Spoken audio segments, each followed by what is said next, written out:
तो पूरे देश को इंतजार कि क्या बोलेंगे प्रधानमंत्री मोदी। जी हां, कुछ ही देर में प्रधानमंत्री मोदी का राष्ट्र के नाम संबोधन शुरू होने वाला है। तो बड़ी खबर, लोगों को इंतजार प्रधानमंत्री मोदी के भाषण का। कुछ ही देर में प्रधानमंत्री लोगों को संबोधित करेंगे और यह देखना महत्वपूर्ण होगा कि आज उनके इस संबोधन में क्या कुछ खास बातें होने वाली हैं। तो राष्ट्र के नाम संदेश में क्या कह सकते हैं मोदी, यह भी सवाल बना हुआ है। एबीपी न्यूज को सूत्रों के हवाले से जो जानकारी मिली है उसके बारे में जरा आपको बताएं, क्या बोल सकते हैं प्रधानमंत्री। नजर डालिए, जो जानकारी हमें मिली है उसके मुताबिक जो खबर है, नोटबंदी से क्या ब्यौरा मिला, इसकी जानकारी दे सकते हैं प्रधानमंत्री। बेनामी संपत्तियों के खिलाफ कोई बड़ी घोषणा वो कर सकते हैं। इसके अलावा किसानों के लिए बड़े ऐलान कर सकते हैं। कर्ज माफी हालांकि नहीं हो सकती है। जनधन खातों में काला धन जमा होने पर ऐलान कर सकते हैं। दलितों पिछड़ों के लिए कोई बड़ा ऐलान मुमकिन है। व्यापार उद्योग जगत को राहत देने का प्रयास किया जा सकता है। तो ये तमाम कयास लगाए जा रहे हैं कि इससे मुतल्लिक बातें कह सकते हैं प्रधानमंत्री मोदी। और इस पूरे मामले में बातचीत करने के लिए हमारे सहयोगी लगातार हमारे साथ जुड़े हुए हैं। और अब आपको जरा बीजेपी दफ्तर लिए चलते हैं, विकास भदौरिया के पास। विकास, क्या इस लिहाज से भी आज का यह भाषण प्रधानमंत्री का महत्वपूर्ण होगा? और इस बीच जो बड़ी जानकारी है, कुछ ही देर में प्रधानमंत्री का संबोधन होने वाला है और ऐसे में अब इंतजार किया जा रहा है इस टेलीकास्ट का। दूरदर्शन पर प्रधानमंत्री बोलेंगे, जिसका हम आपको सीधा प्रसारण दिखाने जा रहे हैं। तो इंतजार प्रधानमंत्री मोदी का। तो यह आप देख सकते हैं, यह सूचना दे दी गई है डीडी न्यूज की तरफ से कि यह इंपॉर्टेंट टेलीकास्ट बस कुछ ही देर में प्रसारित किया जाएगा और 30 सेकंड का वक्त सिर्फ रह गया है। तो महज कुछ सेकंड का इंतजार, प्रधानमंत्री का यह भाषण होने वाला है और क्या होगा उनके भाषण में खास, हर किसी की निगाहें इस ओर। तो 15 सेकंड सिर्फ बचे हैं और अब देखिए 10 सेकंड।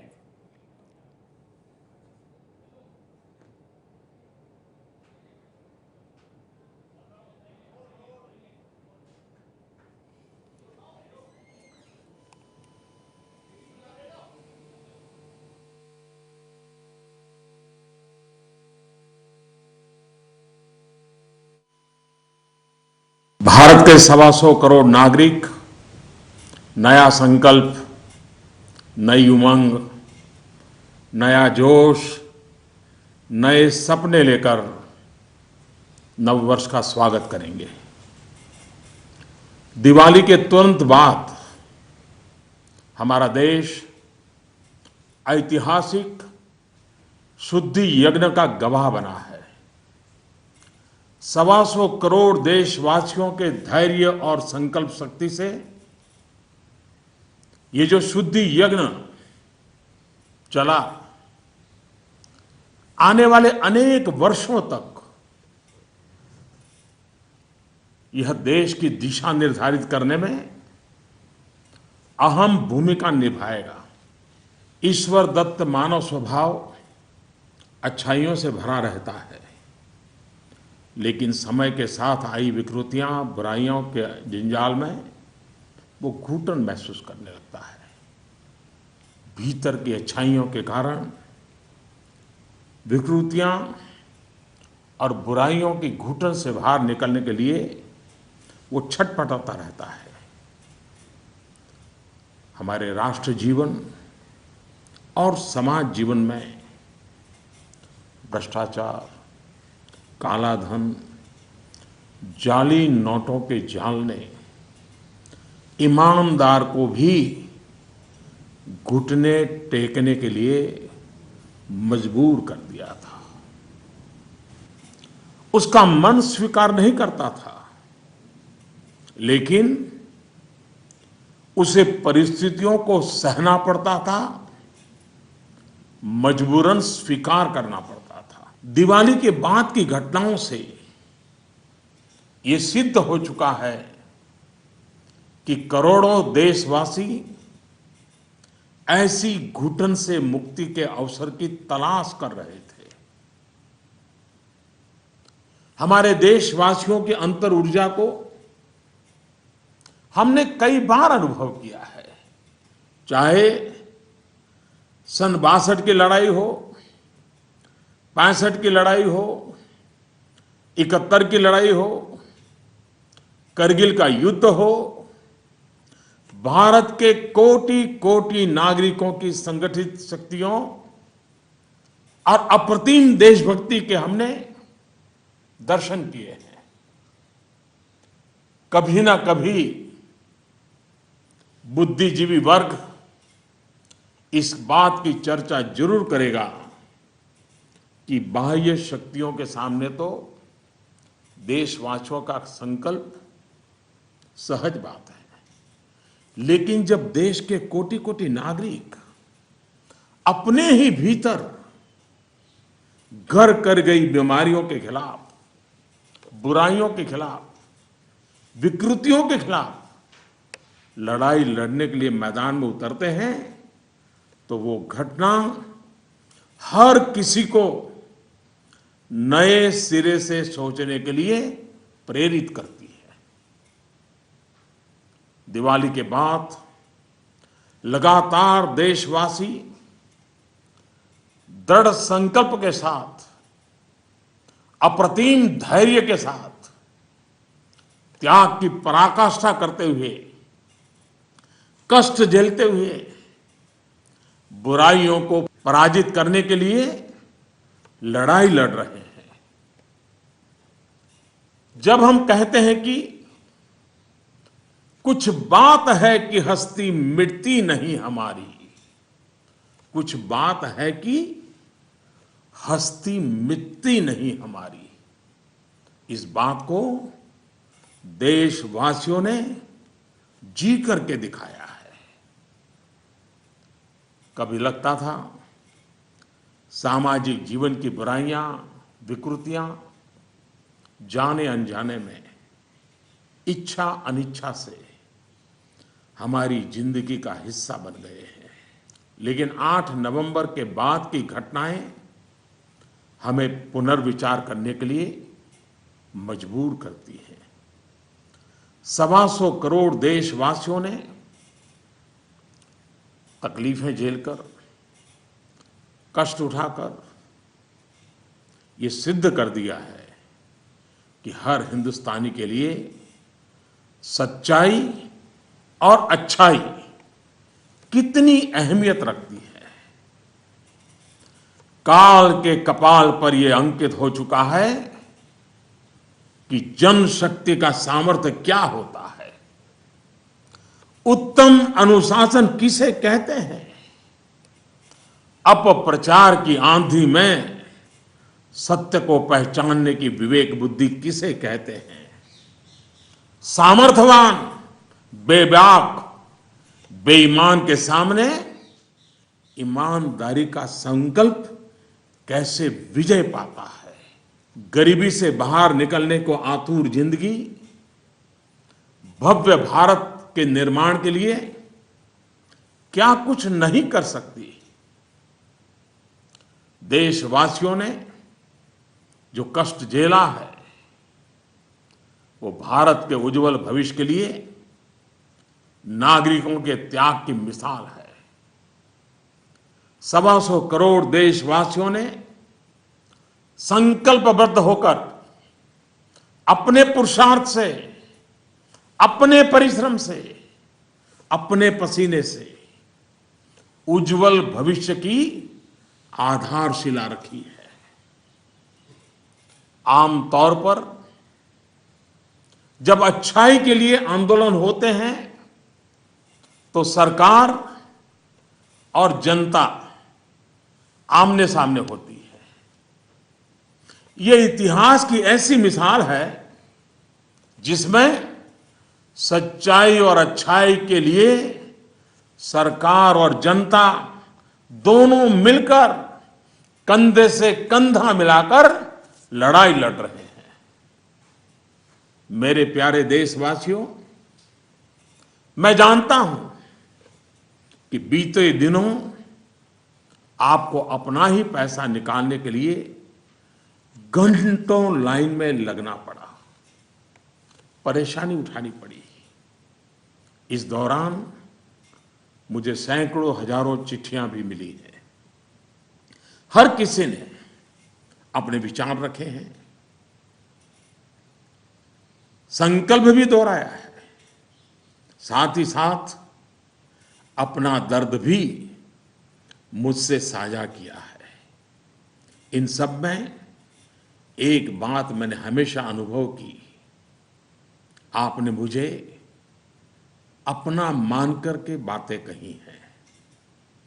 भ्रष्टाचार, काला धन, जाली नोट के खिलाफ लड़ाई में आप एक कदम भी पीछे नहीं रहना चाहते हैं।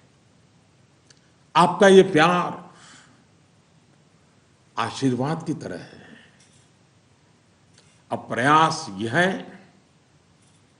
कि नववर्ष में हो सके उतना जल्दी बैंकों को सामान्य स्थिति की तरफ ले जाया जाए।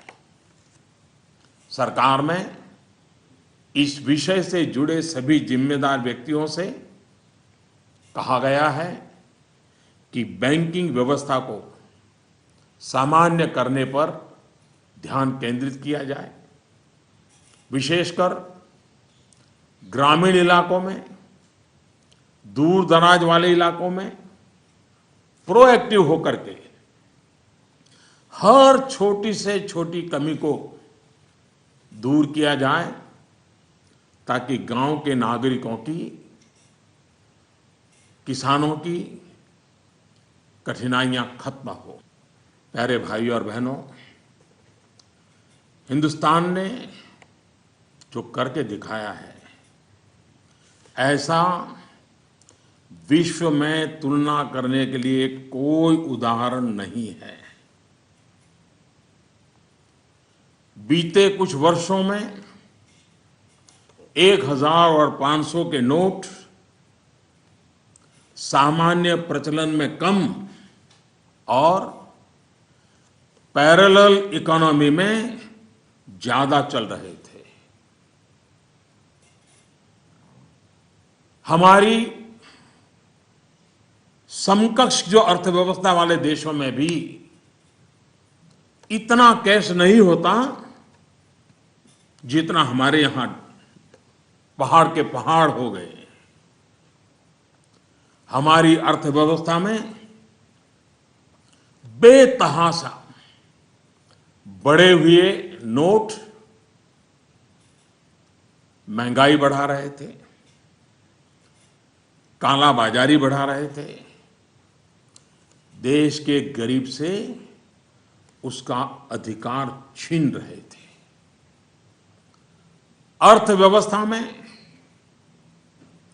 कैश का अभाव, नगद का अभाव तकलीफदेह है। तो हम ये भी न भूले, कैश का प्रभाव, नगद का प्रभाव और अधिक तकलीफदेह होता है। हमारा ये प्रयास है कि इसका संतुलन बना रहे। एक बात में सभी अर्थशास्त्रियों की सहमति है कि कैश अथवा नगद अगर अर्थव्यवस्था से बाहर होते हैं तो विपत्ति है। वही कैश या नकद अगर अर्थव्यवस्था की मुख्य धारा में हो तो विकास का साधन बनता है। इन दिनों करोड़ों देशवासियों ने जिस धैर्य, अनुशासन और संकल्प शक्ति के दर्शन कराए हैं, अगर आज लाल बहादुर शास्त्री होते, जयप्रकाश नारायण होते, राम मनोहर लोहिया होते, कामराज जी होते, तो अवश्य देशवासियों को भरपूर आशीर्वाद देते।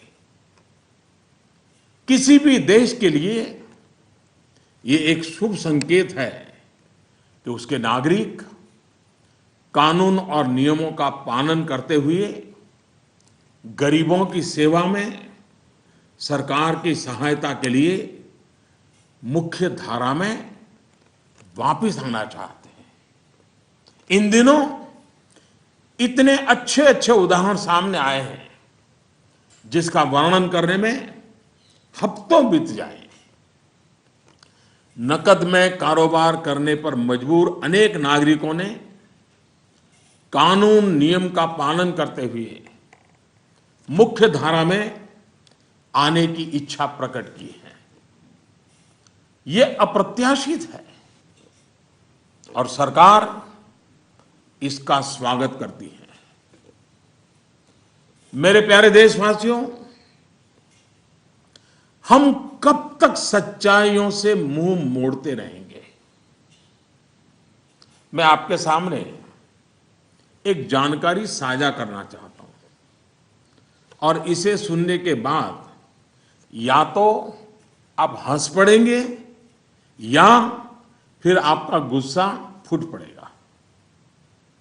आपको जानकर के हैरानी होगी, सरकार के पास दर्ज की गई जानकारी के हिसाब से देश में सिर्फ और सिर्फ 24 लाख लोग ये स्वीकारते हैं कि उनकी आय 10 लाख रुपये सालाना से ज्यादा है।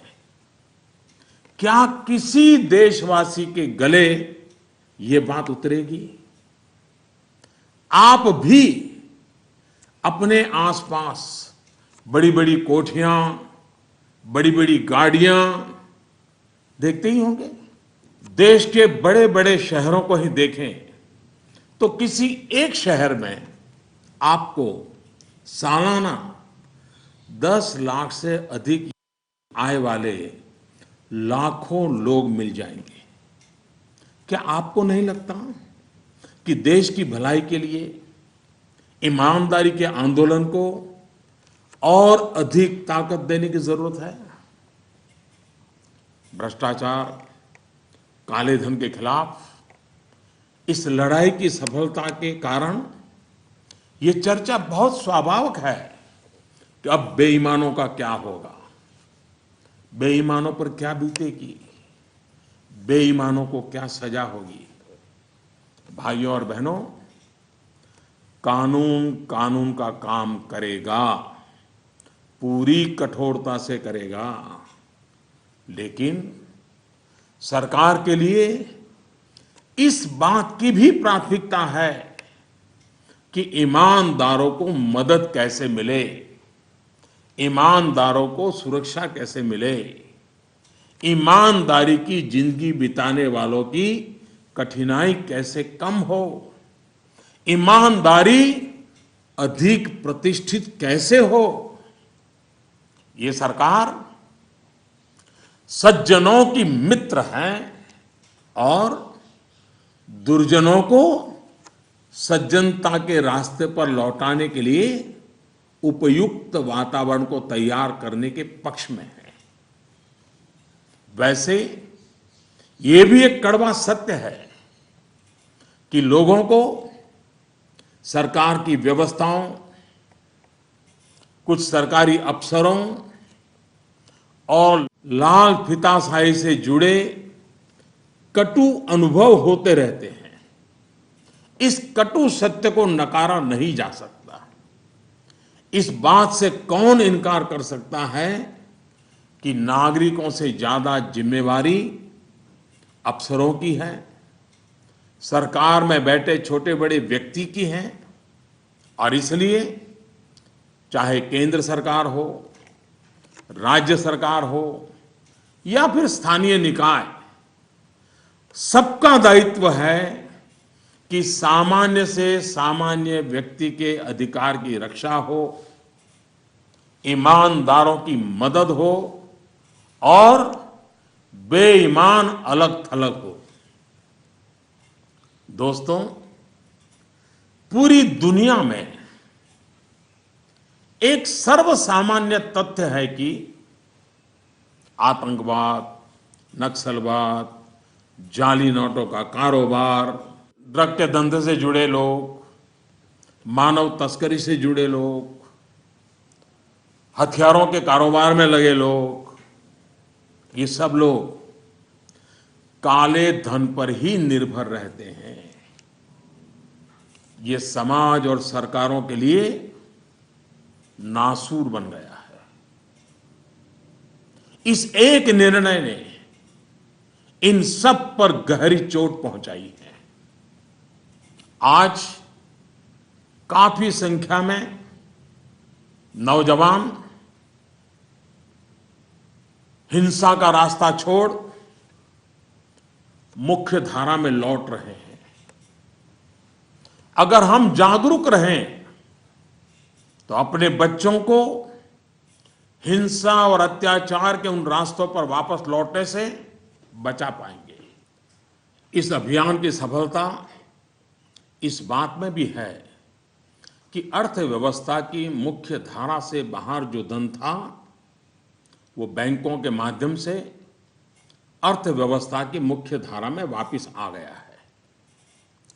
पिछले कुछ दिनों की घटनाओं से ये सिद्ध हो चुका है कि चालाकी के रास्ते खोजने वाले बेईमान लोगों के लिए आगे के रास्ते बंद हो चुके हैं। टेक्नोलॉजी ने इसमें बहुत बड़ी सेवा की है। आदतन बेईमान लोगों को भी अब टेक्नोलॉजी की ताकत के कारण काले कारोबार से निकलकर कानून नियम का पालन करते हुए मुख्य धारा में आना ही होगा। साथियों, बैंक कर्मचारियों ने इस दौरान दिन रात एक किए हैं। हजारों महिला बैंक कर्मचारी भी देर रात तक रुककर इस अभियान में शामिल रही है।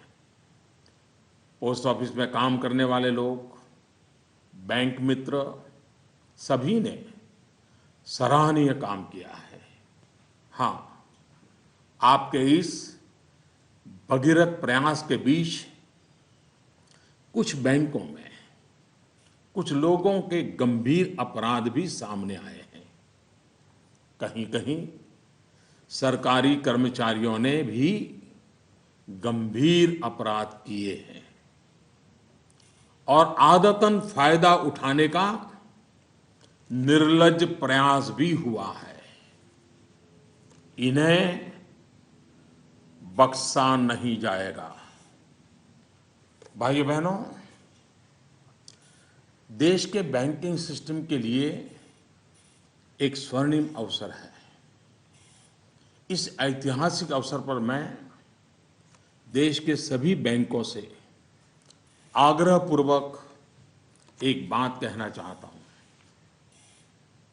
इतिहास गवाह है कि हिंदुस्तान की बैंकों के पास एक साथ इतनी बड़ी मात्रा में, इतने कम समय में धन का भंडार पहले कभी नहीं आया था। बैंकों की स्वतंत्रता का आदर करते हुए मेरा आग्रह है कि बैंक अपनी परंपरागत प्राथमिकताओं से बाहर निकलकर अब देश के गरीब, निम्न मध्यम वर्ग और मध्यम वर्ग को केंद्र में रखकर अपने कार्य का आयोजन करें। आज पूरा हिंदुस्तान जब पंडित दीनदयाल उपाध्याय की जन्म शताब्दी वर्ष को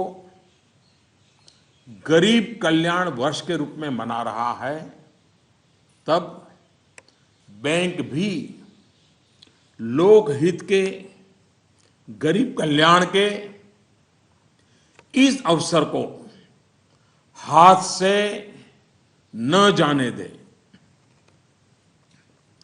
हो सके उतना जल्दी लोकहित में उचित निर्णय करें और उचित कदम उठाएं। जब निश्चित लक्ष्य के साथ नीति बनती है, योजनाएं बनती हैं, तो लाभार्थी का सशक्तिकरण तो होता ही है, साथ साथ इसके तात्कालिक और दूरगामी फल भी अवश्य मिलते हैं। पाई पाई पर बारीक नजर रहती है और इससे अच्छे परिणामों की संभावना भी पक्की होती है। गांव, गरीब, किसान, दलित, पीड़ित, शोषित, वंचित और हमारी महिलाएं जितनी सशक्त होगी, आर्थिक रूप से अपने पैरों पर खड़ी होगी, देश उतना ही मजबूत बनेगा और विकास भी उतना ही तेज होगा। सबका साथ, सबका विकास, इस ध्येय वाक्य को चरितार्थ करने के लिए नववर्ष की पूर्व संध्या पर देश के 125 करोड़ नागरिकों के लिए सरकार कुछ नई योजनाएं ला रही है। दोस्तों, स्वतंत्रता के इतने साल बाद भी देश में लाखों गरीबों के पास अपना घर नहीं है। जब अर्थव्यवस्था में काला धन बढ़ा तो मध्यम वर्ग की पहुंच से घर भी खरीदना दूर हो गया था। गरीब, निम्न मध्यम वर्ग और मध्यम वर्ग के लोग घर खरीद सकें, इसके लिए सरकार ने कुछ बड़े फैसले लिए हैं। अब प्रधानमंत्री आवास योजना के तहत शहरों में इस वर्ग को नए घर देने के लिए 2 नई स्कीमें बनाई गई हैं।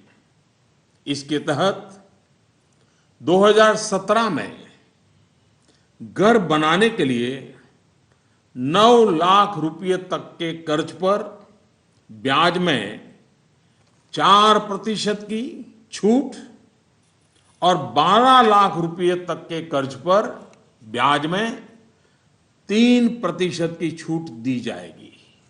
सरकार ने प्रधानमंत्री आवास योजना के तहत गांवों में बनने वाले घरों की संख्या को बढ़ा दिया है।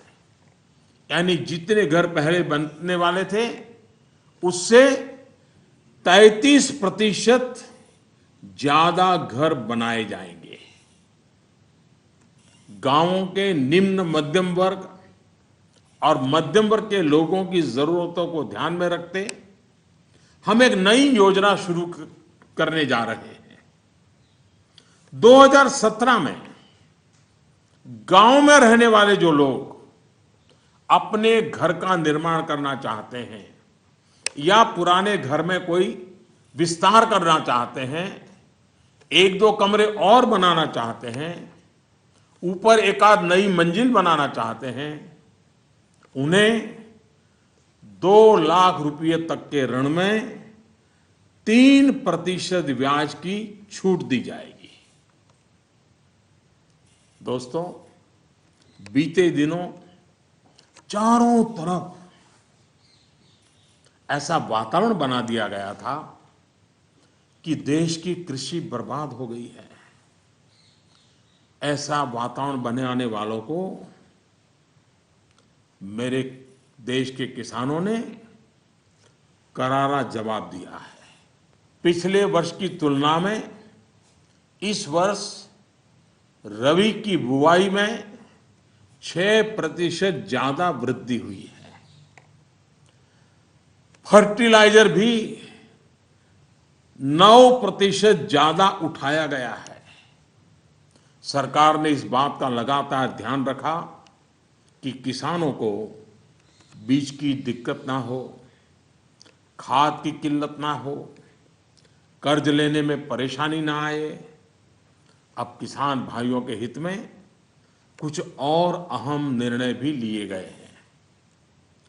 डिस्ट्रिक्ट कोऑपरेटिव सेंट्रल बैंक और प्राइमरी सोसाइटी से जिन किसानों ने खरीफ और रबी की बुआई के लिए कर्ज लिया था, उस कर्ज के 60 दिन का ब्याज सरकार वहन करेगी और किसानों के खातों में ट्रांसफर करेगी।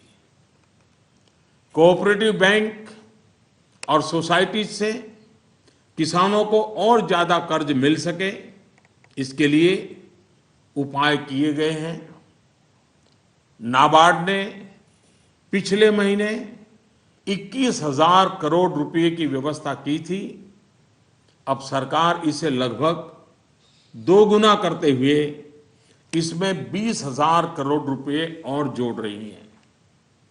इस रकम को नाबार्ड, कोऑपरेटिव बैंक और सोसाइटीज को कम ब्याज पर देगा और इससे नाबार्ड को जो आर्थिक नुकसान होगा उसे भी सरकार वहन करेगी।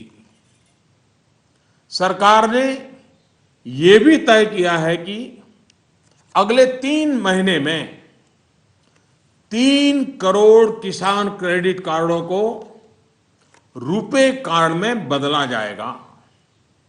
किसान क्रेडिट कार्ड में एक कमी यह थी कि पैसे निकालने के लिए बैंक जाना पड़ता था। अब जब किसान क्रेडिट कार्ड को रुपे कार्ड में बदल दिया जाएगा तो किसान कहीं पर भी अपने कार्ड से खरीद बिक्री कर पाएगा। भाइयों और बहनों, जिस प्रकार देश की अर्थव्यवस्था में कृषि का महत्व है, उसी प्रकार विकास और रोजगार के लिए लघु और मध्यम उद्योग, जिसे एमएसएमई भी कहते हैं, इसका भी महत्वपूर्ण योगदान है। इस बात को ध्यान में रखते हुए सरकार ने इस क्षेत्र के लिए कुछ निर्णय लिए हैं जो रोजगार बढ़ाने में सहायक होंगे। सरकार ने तय किया है कि छोटे कारोबारियों के लिए क्रेडिट गारंटी 1 करोड़ रुपए से बढ़ाकर 2 करोड़ रुपया करेगी। भारत सरकार एक ट्रस्ट के माध्यम से बैंकों को ये गारंटी देती है कि आप छोटे व्यापारियों को लोन दीजिए, गारंटी हम लेते हैं।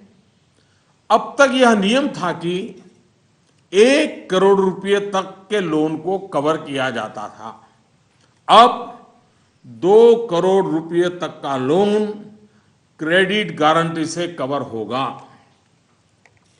एनबीएफसी यानी कि नॉन बैंकिंग फाइनेंशियल कंपनी से दिया गया लोन भी इसमें कवर होगा।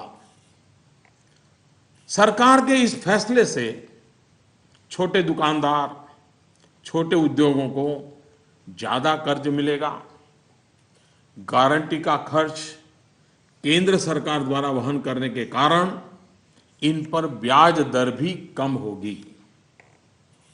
सरकार ने बैंकों को ये भी कहा है कि छोटे उद्योगों के लिए कैश क्रेडिट लिमिट को 20% से बढ़ाकर 25% करें। इसके अलावा डिजिटल माध्यम से हुए ट्रांजैक्शन पर वर्किंग कैपिटल लोन 20% से बढ़ाकर 30% तक करने को कहा गया है। नवंबर में इस सेक्टर से जुड़े बहुत से लोगों ने कैश डिपॉजिट किया है। बैंकों को कहा गया है कि वर्किंग कैपिटल तय करते वक्त इस बात का भी संज्ञान लिया जाए। कुछ दिन पहले ही सरकार ने छोटे कारोबारियों को टैक्स में बहुत बड़ी राहत देने का भी निश्चय किया था। जो कारोबारी साल में 2 करोड़ रुपए तक का व्यापार करते हैं, उनके टैक्स की गणना 8% आय को मानकर की जाती थी। अब ऐसे व्यापारी के डिजिटल लेन देन पर टैक्स की गणना 6% आय मानकर के की जाएगी।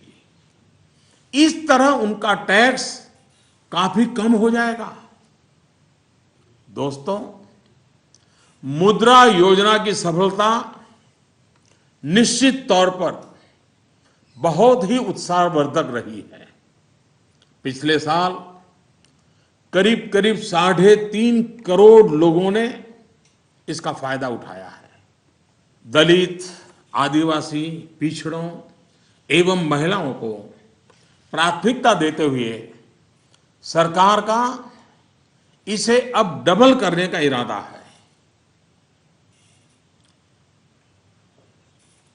मैं माताओं बहनों से भी एक बात करना चाहता हूं। गर्भवती महिलाओं के लिए भी एक देशव्यापी योजना की शुरुआत की जा रही है।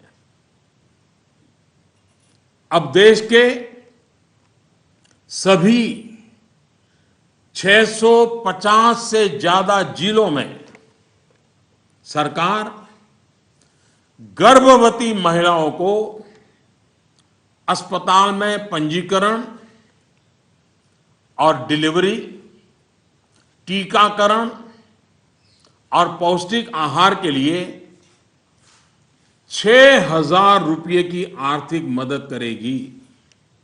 ये राशि गर्भवती महिलाओं के अकाउंट में ट्रांसफर की जाएगी, सीधी उनके खाते में जमा कर दी जाएगी। देश में माता मृत्यु दर को कम करने में इस योजना से बड़ी सहायता मिलेगी। वर्तमान में ये योजना सिर्फ 4,000 रुपये की आर्थिक मदद और पायलट प्रोजेक्ट के रूप में सिर्फ 53 जिलों में चलाई जा रही है। भारत में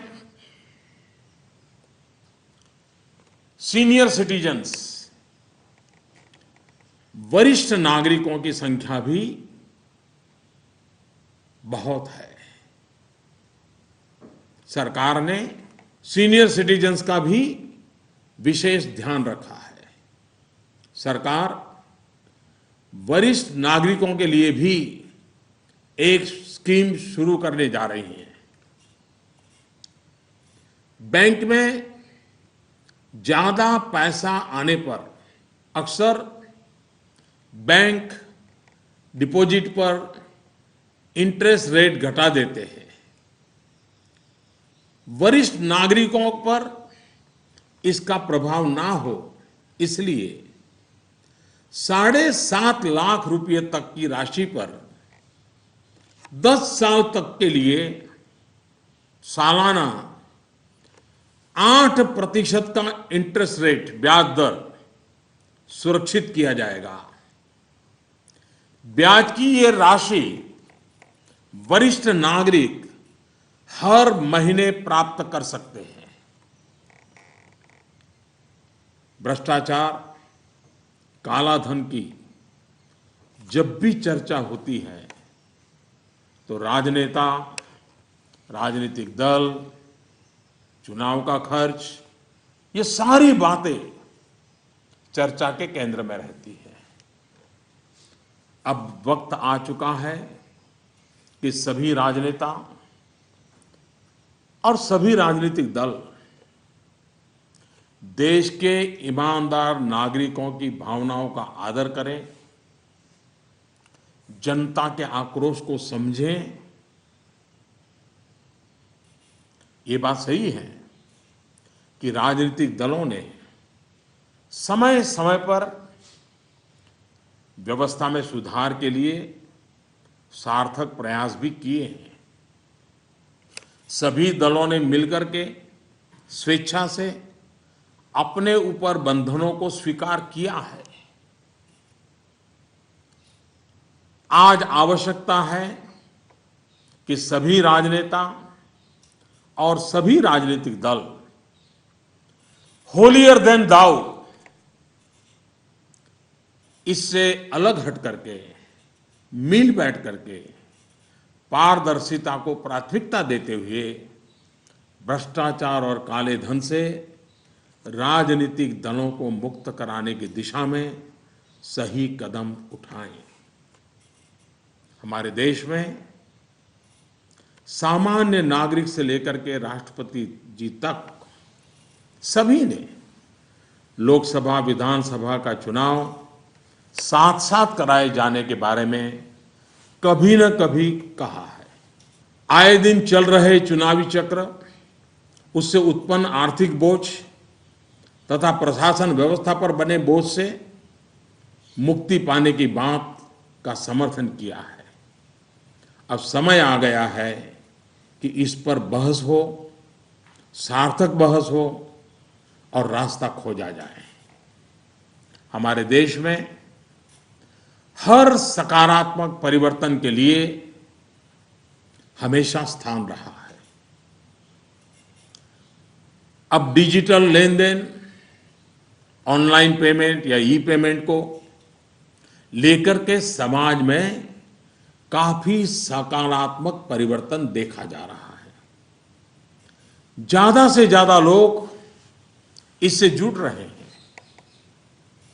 कल ही सरकार ने बाबा साहेब भीमराव अंबेडकर के नाम पर डिजिटल ट्रांजैक्शन के लिए पूरी तरह एक स्वदेशी प्लेटफॉर्म भीम लॉन्च किया है।